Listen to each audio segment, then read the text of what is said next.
killed her. He's dead.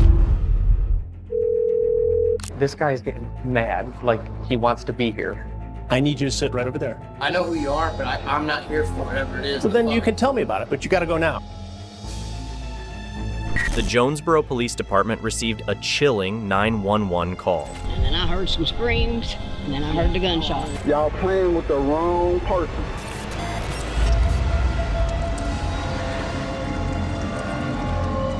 On August 24th, 2019, the Jonesboro Police Department received a chilling 911 call. The aunt of 37-year-old Melinda Colburn had just witnessed her niece's brutal murder right in front of her. Officers rushed to the scene to identify and stop the killer. They didn't know that Melinda wasn't the only person on the killer's list. Melinda Colburn was a small-town girl who thrived in the love and comfort of her large extended family. Raised in Ginn, Alabama, a town of just 2,000 people, she was known for her wild sense of humor, kindness, and dedication to her loved ones, especially her mother and children. She eventually moved to Jonesboro, Arkansas, where she lived with and cared for her sick mother, Mitzi. When her mother passed away in 2018, Melinda's world was shaken. Around that time, she seemed to grow closer to her boyfriend, Marco Deshaun Clark, also known as Cole. According to her social media, Melinda met Clark in 2017, and by March 2019, they were married and living together in a home in Lake City. It was in this very home, just a few months after their wedding, that tragedy struck on August 24th, 2019.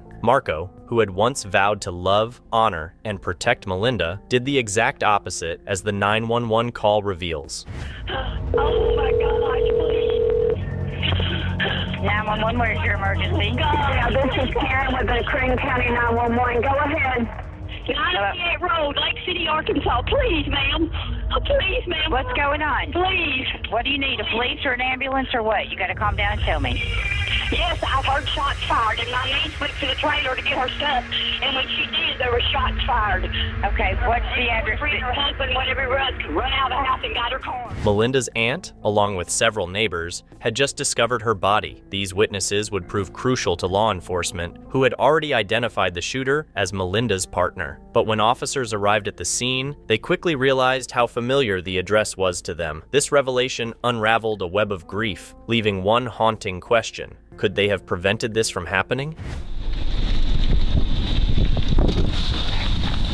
Guy left in a white car, fast as go, a black guy. It was her boyfriend or husband. I don't know if they was married or not. She told me they was, but it wasn't a boyfriend. She had a stranger. What's his name, Robin? What's his name? Did the guy that's got a protection order here? Yeah, she did. The guy, the sheriff from Lake City come down here, and yes, she has had a protection thing. Do you know what his name is? Cole, I believe it's Clark. Cole Clark. Now, she come to my house to talk to me, and she was gonna get the trash out of the trailer. If I knew he'd have been here, I'd have called y'all. I had no idea. They had to be watching. They had to be watching the house. No, baby, come here, no. Jamie, no. Tragically, Melinda was already dead by the time officers arrived. As they examined her body, the reason for her death became painfully clear. Gunshot wound. We checked for pulse and did all that, but it looks like she's. Well, we hadn't turned her over or anything. Looks the only one we can see right now is on her arm. There's like one in the back too. We can't find a hole. Yeah, that might be a hole that's coming out right there. Yeah. Melinda had been shot 5 times in total. Sadly, it's common for intimate partners who murder to commit overkill, inflicting more harm than needed to end the victim's life. This often reveals the perpetrator's intense, unjust anger and hatred toward the victim. Okay, so who saw it? Anybody? We just heard shots. I come through, he was leaving. All back out in front of me, it was a white Charger. Probably a new white Charger. Okay, so they were in a Charger or Camaro? Charger. Okay. A new one? Yeah. And you pow, black guy, he got in his car. Did you see what he looked like?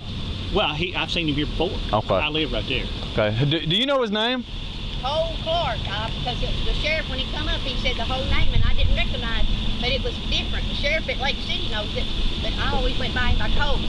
But the last name was Clark. Can you tell them the car what it is exactly, White so they Charger. Come over back up. Get something going? Right, She Dodge did have a Charger. red one, but she changed it to get away from him. But she, Okay, y'all hadn't touched anything or nothing like that, have you? All I did was cover her up. no, we haven't touched We didn't touch Okay. it. She, her glasses were. Fortunately, Melinda's aunt, whom she had been visiting, could provide law enforcement with clear and detailed information. Where does she usually park when does she park in your driveway or does she park over here? No, she always parks right here. Okay. But see, she's not been living here. She left here, what, 2 weeks ago, 3, because Garland Tipton, he come down here and made him leave. So He got him to leave, Melinda and put on Facebook he's she's not trying to get he's not hold been of here. But I she had no was still idea here, he right? was here. No, she's been living in Jonesboro. She called Okay. me to come out here to pay me. She was going to come last night. She come out here to pay me $20 she'd owed me. And she was talking about she was going over to get her trash to put it in my dumpster. I said, that's fine. She was going to get a few dishes. And then I heard some screams, and then I heard the gunshot. Okay. And that's what I heard. And the vehicle was in. Now, do you know if that vehicle? Him? Yes. Do you know if that vehicle was in your driveway like before? Like, did he pull up in it or was that car already here? She didn't No, park it was her car. He was in the trailer waiting on her. Okay. She was by herself. They're still. Melinda had filed a protection order against Marco. Even after the Craighead County Sheriff's Office forcibly removed him from her house on August 7th, her fear of him was so strong that she left and went into hiding at a relative's home. She had only returned to her house to pick up the mail and take out the trash, completely unaware that Marco was waiting to kill her. As police pieced the situation together, they slowly realized that Melinda had done everything right to protect herself. But tragically, it wasn't enough. Had Marco been jailed for his abuse, Melinda might still be alive today. One of the officers seemed to grasp the gravity of this failure. We got an email not too long ago about serving a protection order over here. I tried to serve it on this trailer on a black male.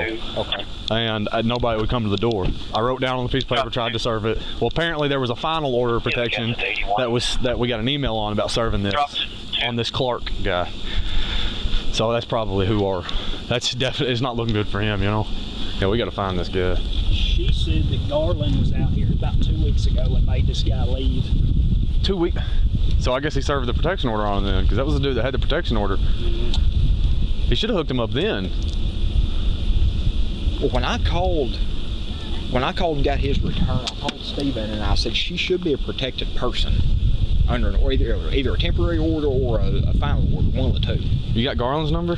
And see maybe if he knows where this dude's, since he had dealings with him? Because I've never seen the dude in person. I just come out here to try to serve that protection order and that was it. I've heard that girl's name. I never heard his, but I'm pretty sure I've heard that. Did we get an email on her maybe? Yeah, we Okay, just got one, a final order of protection. So so he didn't serve that paperwork, which confuses me even more that Garland didn't serve it. You know what I mean? I mean, not that it was going to help this situation, but yeah.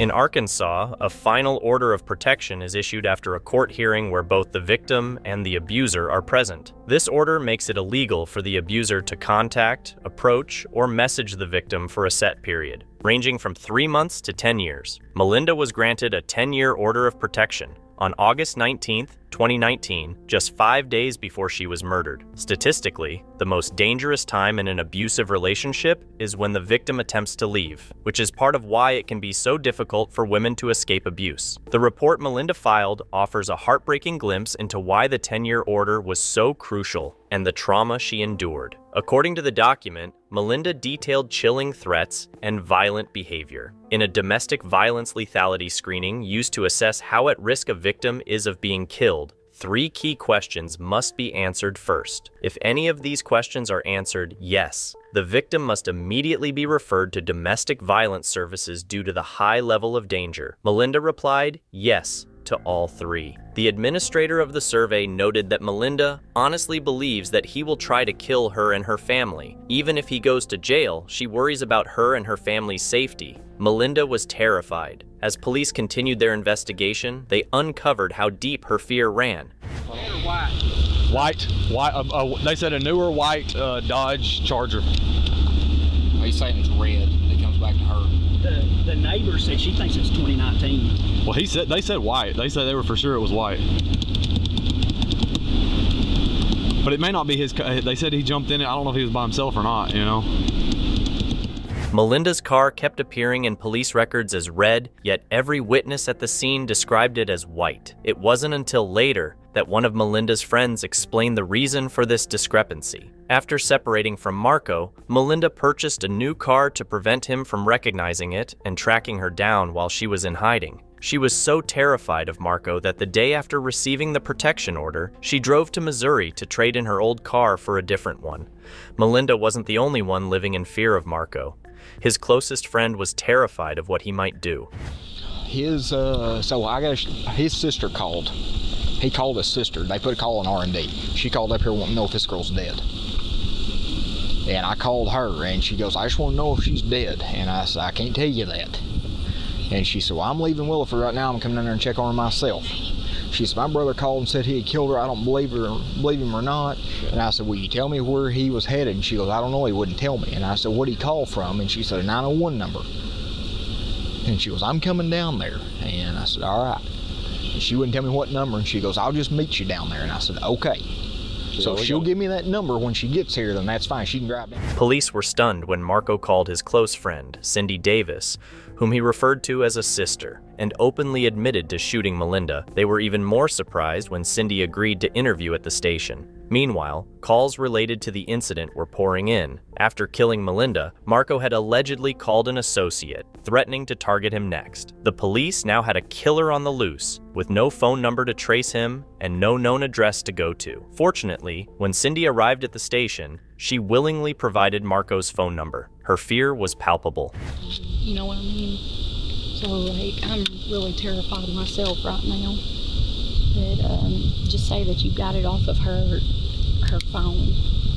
It's this number right here, 901. Then I don't know. Me and one of my friends was talking, and I told the police officer earlier I wouldn't be surprised if he ain't the next one to find dead, because I've never heard him cry like that. And me and my friend was talking about it because he called him crying too, and we both said he's probably somewhere fixing to take himself out. Clark is? Do you know where he lives at? Or We didn't know where that was his house. does he have any family in the area or anything? He's got a cousin, but I don't remember his name. God, he drives an Avalanche, and I don't even know what I could probably recognize him from Facebook. Hang on. Most of his family don't live here. They live in Memphis. And I know he's got like an ex and some kids that live in Memphis and Texas and Like an ex-wife that lives in Memphis? Well, I don't know if they was ever married, but I know that he's got kids with the woman. Police sat down with Cindy, hopeful that she could help them figure out where Marco had fled. He had called me. He had been... Marco. Marco Clark. Marco Clark called you. Mm-hmm. Okay. And he said, I killed her. And I said, what? And he said, I killed her. And he was crying, of course. I was trying to make out what he was saying, and I was like, you're playing. And he was like, no, I killed her. I killed the He's dead. I'm in shock, not believing it. And he said, I shot her in the head at her aunt's yard. And I said, Cole, why? Why did you do this? And he said, I told y'all I needed y'all.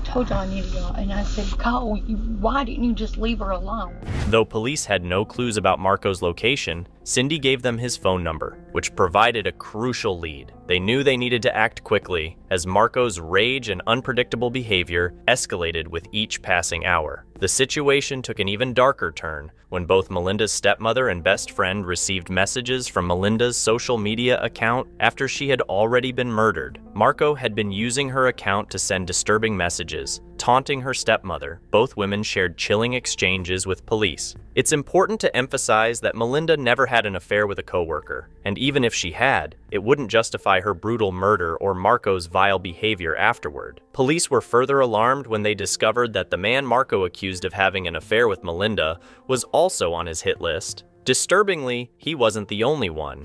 I'm gonna get every that ever did me wrong in Jonesboro. Just know I'm coming for y'all.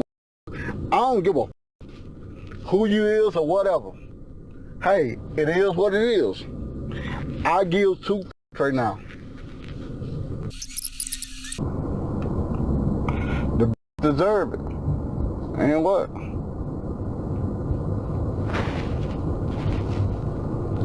I'm killing the next too. I don't give a Say looking for me? Oh well. Come and get me. Come on. Marco posted a video on social media the same day he murdered Melinda, along with another unsettling video. These clips gave police a clear view of how dangerous Marco truly was. However, they also revealed that Marco wasn't as clever as he wanted to appear. Repeatedly saying, "I don't care," repeatedly seemed like an attempt to portray himself as a hardened criminal, playing the role of a frightening, powerful villain. In truth, the constant repetition suggested the opposite. He did care. This gave the police a psychological angle to latch onto, something they could use to undermine his persona when they eventually interviewed him. I'm scoping y'all out next. Call the police and tell them that. That's the main, you know what I'm saying? That's the main question right there. Who gonna be my next victim in Jonesboro? Who? Keep Marco's threats against the police and his carefully crafted image as a ruthless killer in mind, as it all led to what happened next. After seeing his videos, the police believed Marco was still in Jonesboro. Armed with his phone number, they made a bold decision. They called him. Marco answered on the first ring, but as soon as he realized it was the police, he hung up. The detective persisted, calling him 4 more times, and after several minutes of conversation, managed to convince Marco to turn himself in at the police station. It's almost unheard of for a murder suspect, especially one who had threatened to kill the police, to turn themselves in voluntarily. Understandably, law enforcement was on high alert. They gave Marco strict instructions to follow upon his arrival, park in front of the deputy's car, keep his hands up, and make his entire body visible. But would someone who claimed to have nothing to lose actually comply? Surprisingly, Marco arrived and was taken into custody without incident. Once seated in the interview room, it became clear that Marco would be as blunt as he was, without remorse. Of course, we know you. I mean, you just turned yourself in, and you were the suspect of the shooting death of Melinda on 988, County Road 988, correct? Yes. Okay. Marco, or did you shoot Melinda to death? Yes. Will you say it a little louder? Yeah. Okay. But 1, I'm hard of hearing. 2, we're recording. Okay. Okay. What kind of gun did you use? 9mm. So, semi-automatic, I guess. Yeah. What kind of gun was it? It was a Taurus. Taurus? Okay. Can you help me locate that gun? Yes. What'd you do with it? I threw it off the road, right there before you get into Raven Million. Coming from Hardy, or the other side, that side of Hardy, or this side of Hardy? It's gonna be on this side though. I had thrown it out. I don't want to. Because I was advised, don't have a gun on, period. Yeah. You know, just. Yeah, oh yeah, I mean, I get that. You know, you could lock it in the trunk, but you think you could take us to it to find it before some kid comes up on it? Yeah. How'd you get to her house, bud? I get there. Mm-hmm. I've been there. How long? I mean, she had left. She had moved all the stuff out. When?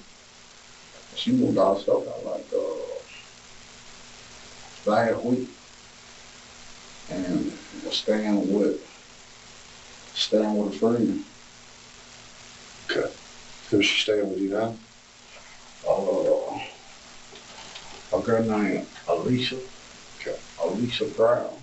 So you been at the house the past week? Yeah. Okay. I mean, she ain't been there, so. Okay. You lived there, didn't you? Didn't y'all live together? Yeah, that's my wife. Okay. How long did y'all live there? About 2 years. Okay. Y'all were actually legally married? Yeah. Okay. Legally married. And what happened today to cause you to shear, bud? I mean, it was a bunch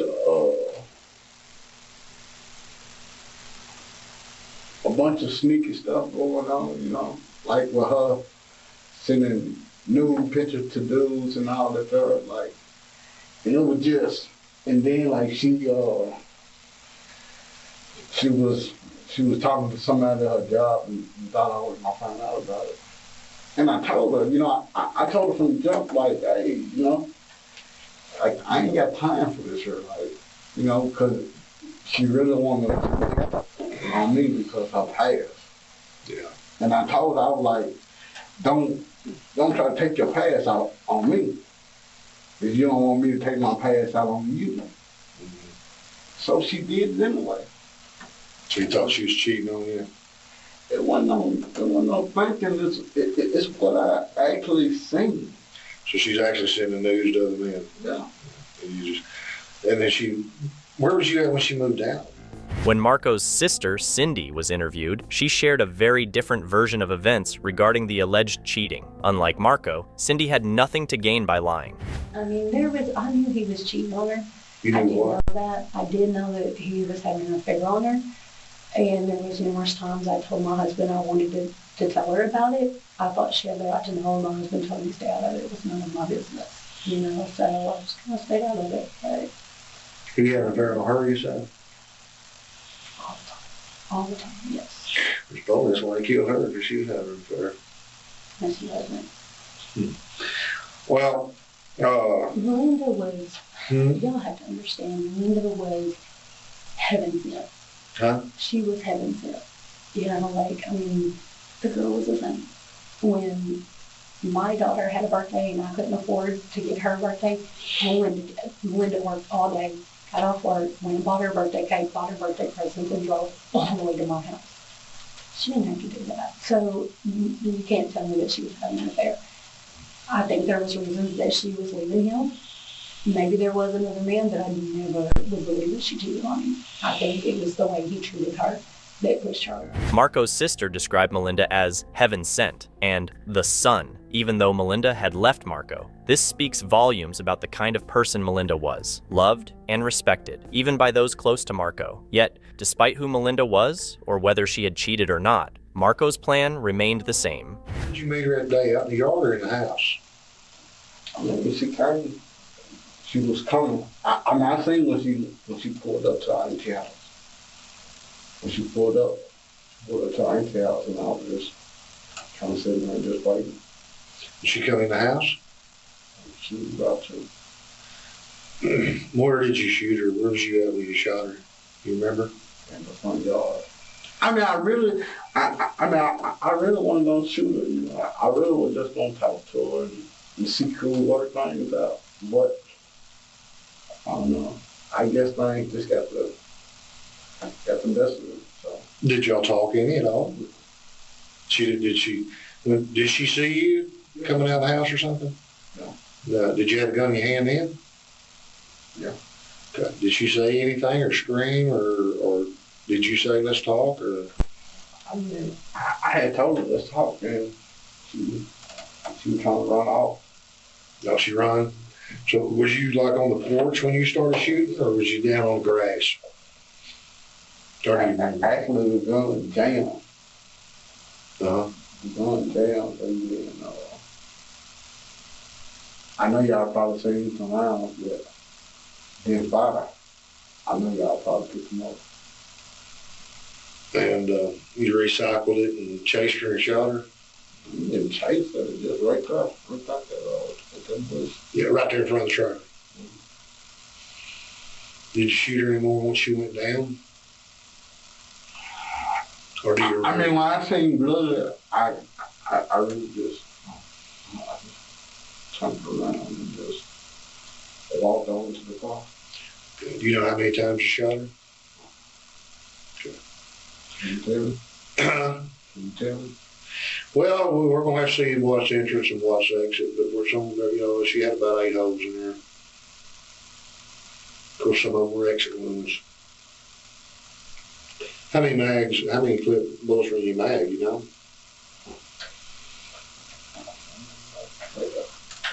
Did you have any left? I think it was probably like 3 left. Okay. Are they still in that gun just laid in the ditch? Okay, we need to get that before some child goes upon it. Interestingly, Marco claims he never meant to shoot Melinda, likely in an attempt to soften the severity of the crime and avoid a charge of premeditated murder. However, the fact that he waited for her at the house for an entire week with a gun suggests otherwise. The officer had another pressing concern about premeditation that needed to be addressed. When police executed a search warrant at Melinda's home, they made a shocking discovery.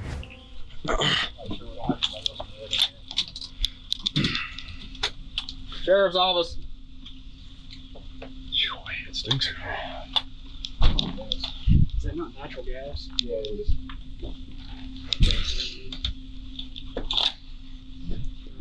Marco had deliberately left the propane stove on in the house, putting the entire building at risk of exploding. The stove was on, the gas going. Did you know that? The stove was on with the gas going. Did you turn the stove on, or? I mean, it was basically like those whole days that was there. Like basically, it was me contemplating killing myself versus me having to do her. Is that why the stove was on? Was you trying to kill yourself? No. By gas, or was you going to blow yourself up?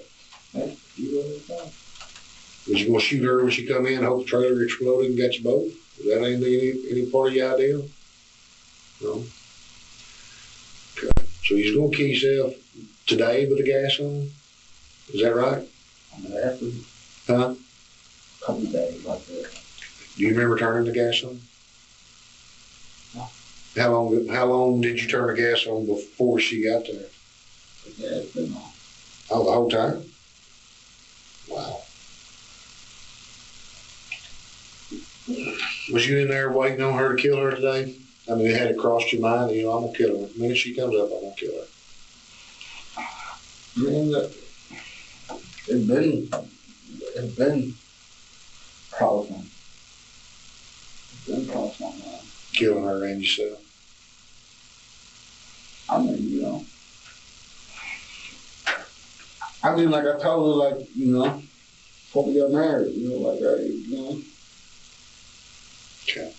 How'd you know her keys were in the car? Marco led the detectives to the spot where he said he had thrown the gun. However, when law enforcement returned the next day, they couldn't find it. They brought Marco back from jail for more questioning. In just 2 days since he turned himself in, Marco had already been moved out of the general jail population and placed in solitary confinement. He had told the guards that if he stayed with anyone else, he might end up killing them. Because of this, they put him on suicide watch and kept him in a cell by himself for close observation. During this time, Marco also shared new details about his plan to kill Melinda. You said you were in the trailer, right? Yeah. And she came up. Did she actually come in the trailer? Or just open the door? Or did you go outside and meet her? No, she pulled up the auntie out first. Yeah. I had the window open so I can see the street. Like when somebody pulled onto the street. And I think when she pulled up the auntie outside. Kind of just sit there in the window and watch until she got out of her auntie house to come over to the trailer. Because I already know that she was going to come to the trailer. Mm-hmm. I already know that she was going to come. I already know. How'd you know that? Huh? Because I set a trap, that's all. Set a trap? Yeah. Can you tell me about that? Marco set a trap for Melinda by cutting off the payroll cards she used. He knew that sooner or later, she'd have no choice but to return to pick up the new cards that would arrive in the mail. This shows just how much thought he put into planning everything. The officer then asked Marco to explain in more detail how he killed Melinda. That wall is the road behind you, and just say that this is the tree where she was at. Can you kind of show me what you did? I got to put it from my position. Huh? I got to put it from my visual. That's fine. And just kind of tell me where things are. This the one tree. Okay.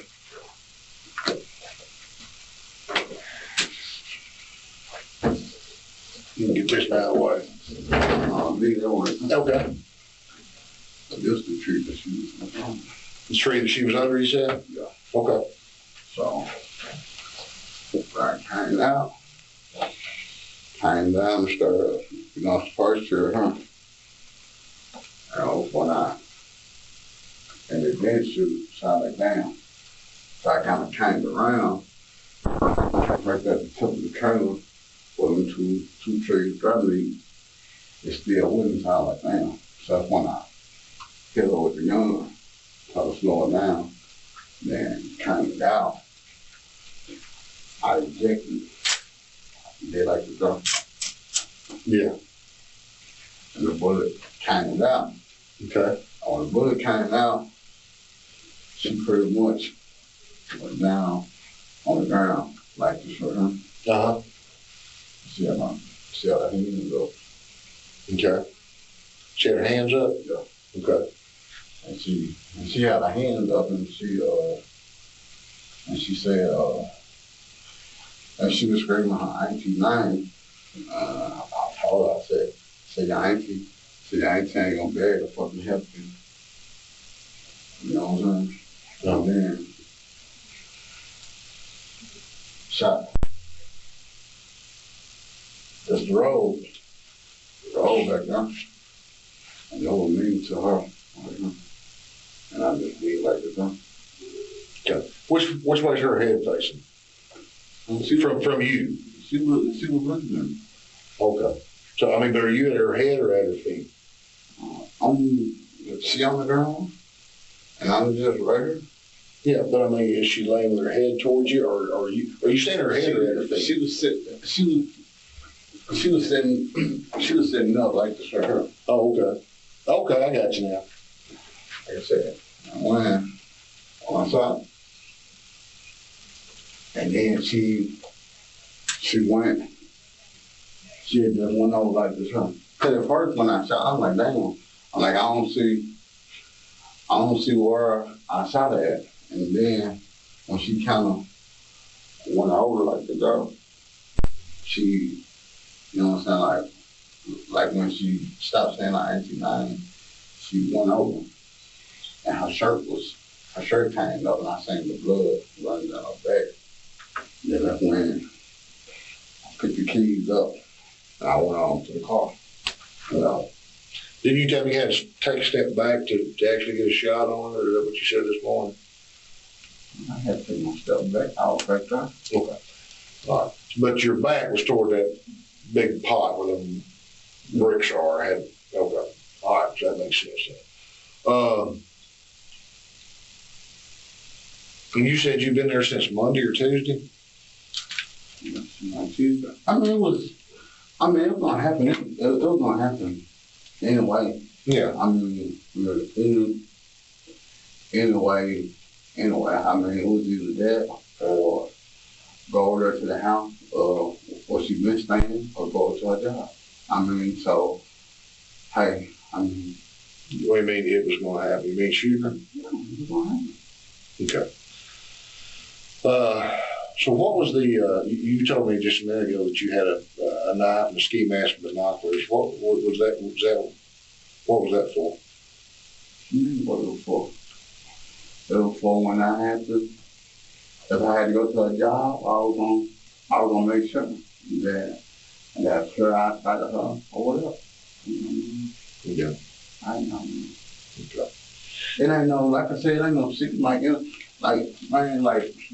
gonna happen anyway. So, I mean, regardless of the fact, I mean, so, nobody wasn't gonna stop it. Jack got fucking told, like, hey, you know what I'm saying, like, Jack got told her from jump. I told her from Jump Street, you know what? If anybody ever want to really do something to a person, ain't nobody gonna stop them. No police gonna stop them or whatever. The police can't be around you 24/7, and that what kills me about it, you know, about her coming to the police and saying, I'm talking about, like, the only thing she had to do was just be truthful from the jump and say, hey, look, you know what? Hey, I don't want a relationship. I don't want to marry you, and I don't like her. That's all. That's all. I told her what I stood on from the jump. Like I said, the whole world might look at me like, oh man, you so sick, you know what I'm saying? For shooting her. But I'm like, damn, but what gives a woman, you know what I'm saying, the right? The same way that it might be like, okay, well, what gives me the right to shoot a woman? Okay, well, what gives a woman the right to do the shit to a man, to hurt a man? Marco's attitude shifts dramatically when he talks about killing Melinda and the way he threatened her before her death. It gives just a small insight into the fear Melinda must have lived with, a man who told her that the police couldn't protect her and that he would kill her no matter what she did. In the end, Marco pleaded guilty and was sentenced to life in prison for the tragic and unnecessary murder of Melinda Colburn.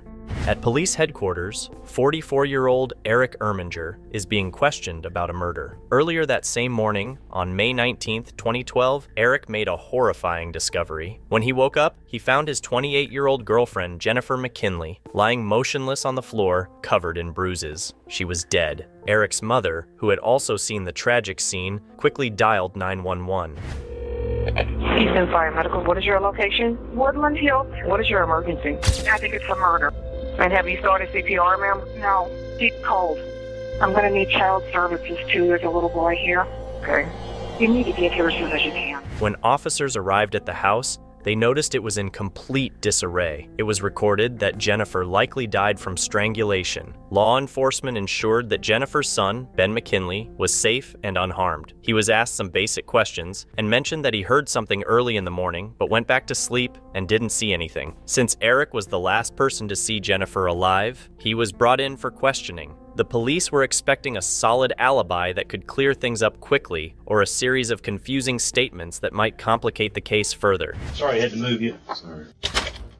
The importance of our discussion today is to get as close to the truth as we can possibly get to. Okay? I left work at like 7. There's a bar, like a little dive bar right on Greens and 59. That's my way home. Okay. So me and Buddy stopped, had a beer, had a couple beers, and somebody else bought. I played a couple games of pool, and I realized that, I'm not going to drive. How many beers did you think you had? I probably had probably 9. Detectives determined that Jennifer McKinley most likely died between 2 a.m. and 3 a.m. However, their investigation into what exactly happened before her death was made more difficult because Eric had gone out drinking that night and claimed he couldn't remember much of what happened. Although Eric was the first to be questioned, detectives were also aware of 2 other suspects in the murder investigation, one of whom had been in contact with Jennifer on the night she was killed. So I called Jennifer, come and get me. She's like, okay. You remember what time this was? Roughly. Before midnight, after midnight? Oh, it was before midnight. I would probably say 9:30, 10 o'clock.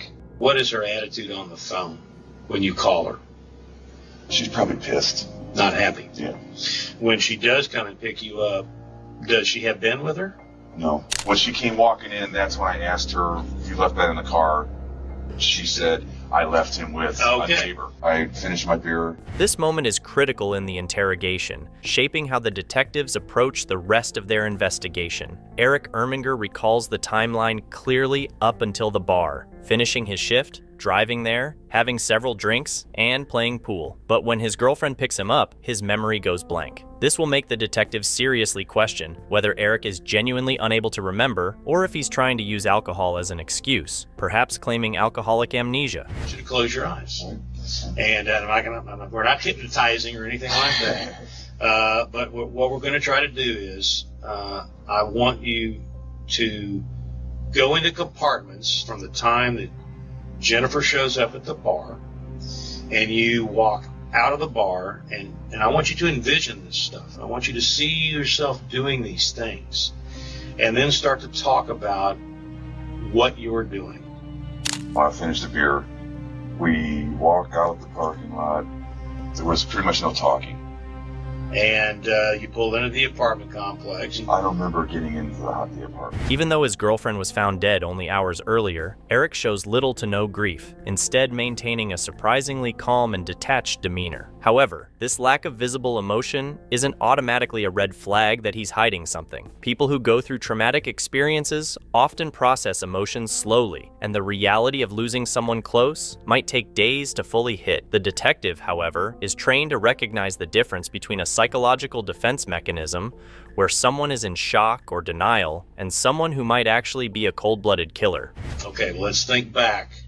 This is the part that's very important here about opening up those compartments that you've closed off for whatever reason, because at that point, this is where it becomes critical. Think back at that point when you get inside the apartment. Does Jennifer bring back the discussion now about having to pick you up, having to leave benefit? You know, where does it go from there? Even when I'm trying to even trace my steps, I'm not even, there's a blank there. Think back. I mean, again, there's no pressure here. No, I know. And I said, I don't remember hitting the apartment, and I would have went right to bed. Do you want me to make up something? No. I want you to tell the truth. I told you that's what my job is. I'm a truth telling the truth.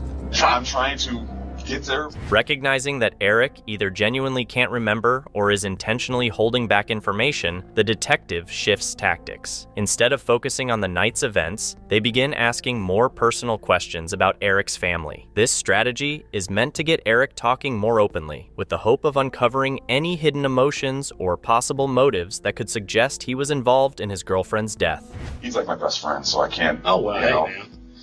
Let me tell you what I've got. I have a son, and I feel the same way. Well, let's talk about Jennifer. Jennifer, I think it was like 4 or 5 years ago. She had just finalized her divorce, and we just kind of hit it off. She had a little boy, and for both of us, it was just like a companionship thing. It was just the little things, you know. She would never put the top on. Right, you know, the toilet paper, you know, whatever. Wouldn't squeeze the toothpaste from the bottom of, you know. And when you all have these arguments that every couple has, I've been married for almost 30 years, and I can tell you there have been some wrangling. I am quick to anger. With her, she liked to press. Just leave me alone. Leave me alone. Just leave me be. Leave me be. Leave me be. Stuff's been thrown. Physical between you and her? Yes. What have you done? I grabbed her and actually pushed her away. I'm trying to get away. You know, she'll jump in front of the door. Right. I just need to get some air. Let me out. I'll come back. No. Don't leave. Jump in front of the door. Jennifer, please, baby. As the interrogation continues, Eric becomes more willing to talk, revealing signs of a toxic relationship with Jennifer. The detective acknowledges that arguments are common in relationships, but is aware of a darker side to Eric. Law enforcement had already reviewed the phone records and found text messages between Jennifer and a neighbor, Mike. Jennifer frequently messaged Mike, stating her relationship with Eric was abusive and exhausting, with the last message sent just hours before her death. Ironically, Mike became a suspect after someone in the apartment complex raised concerns. The messages suggested Mike wanted a more intimate relationship with Jennifer, and stated that Eric didn't deserve her. However, Jennifer didn't share these feelings. Mike was later cleared as a suspect, leaving only Eric and one unidentified person as the main suspects. Time that Jennifer shows up at the bar, and you walk out of the bar, and I want you to see yourself doing these things, and then start to talk about what you're doing. She comes into the bar, she keeps bugging me to go. And you're telling her what? I'm telling her, let me finish these beers. I'm trying to slam them down, she keeps pulling. You're on the way home, driving, and you pulled into the apartment complex. I would have went right to go into the bedroom and pass out, basically with my clothes on and everything. It's like a big puzzle here. We've got the framework of this puzzle. We know that you were at the bar. We know that you called Jennifer. We know that she picked you up. You're intoxicated, and you get to the apartment. And now here's where it becomes critical. Because once you and Jennifer cross the threshold of that apartment, then something starts to be placed in motion. I don't remember. Again, I don't remember. The defense of alcoholic amnesia is often seen as an attempt to evade legal consequences. While there are instances where intoxication has been used as a mitigating factor to reduce charges, the success rate for such a defense is typically very low. Eric Erminger recounts the timeline leading up to the incident clearly, but claims to remember absolutely nothing once they entered the apartment. What makes this explanation even stranger is that when police arrived following the 911 call, Eric had locked himself in the bathroom, armed with a sword, and threatened to harm himself. This clearly shows that Eric remembers something significant happening. With all evidence pointing back to him, the detective's main goal is to secure a confession. Something accumulated and let the evil override the good. But it had to start with something that Jennifer said or did. Either told you, get the hell out of this apartment, don't want you here anymore, but something that you were not going to put up with anymore. Because you were drunk, it drops inhibitions. This alcoholic amnesia or this selective I don't remember stuff, I'm just telling you, man, it is not going to look sincere. Well, and then I guess I'm just.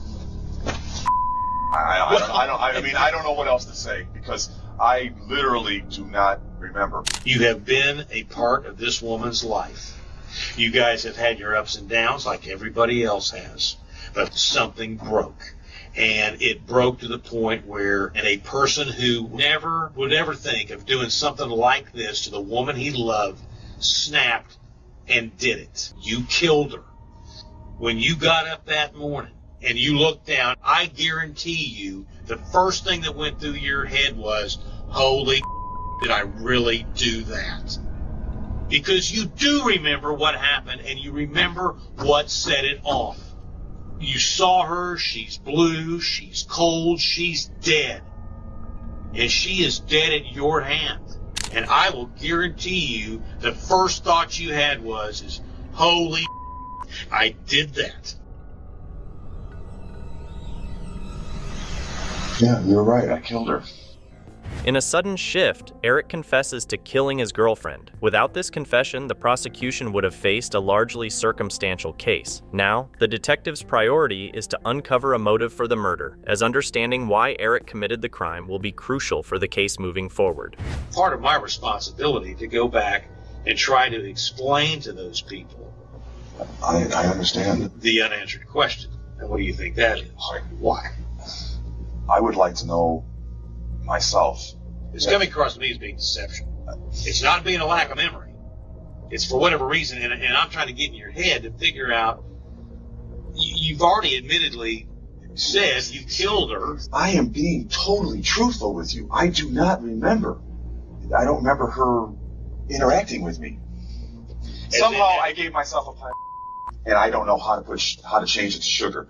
After his confession, Eric Erminger was booked into Harris County Jail on murder charges, with bail set at $50,000. During the trial, Eric pleaded guilty, but never gave a clear reason for killing his girlfriend, claiming he still didn't remember what happened. Detectives concluded that in the early morning hours of May 19, 2012, Eric and Jennifer McKinley argued about cheating accusations, which ended with Eric strangling her to death. Jennifer's son, Ben, was asleep in a nearby room. He woke up between 2 a.m. and 3 a.m. after hearing a noise, but seeing nothing, went back to bed. By that time, Jennifer had already been killed. Around 6 a.m., Eric made breakfast for Ben and later called his mother, saying he had killed his girlfriend and planned to commit suicide. Eric Erminger was sentenced to 40 years in the Texas Department of Corrections for the murder. Ben was placed in the custody of his biological father. In a tragic twist, this wasn't the first violent loss in Jennifer's life. In August 1985, 27 years before her murder, Jennifer's mother, Tammy Wright, had moved to Houston to escape an abusive boyfriend. One morning, police found 3 bodies in an apartment, all victims of a shooting. 2-year-old Jennifer was the only survivor. Her mother had been killed, but the perpetrator was never identified, and the case went unsolved. With Eric Erminger confessing to Jennifer's murder, Tammy Wright's case remains a cold one. Jennifer's grandparents, Charlie and Norma Wright, couldn't ignore the heartbreaking similarity between the losses of their daughter and granddaughter. Both of their lives began and ended in violence. Jennifer was laid to rest next to her mother, Tammy, in Alabama.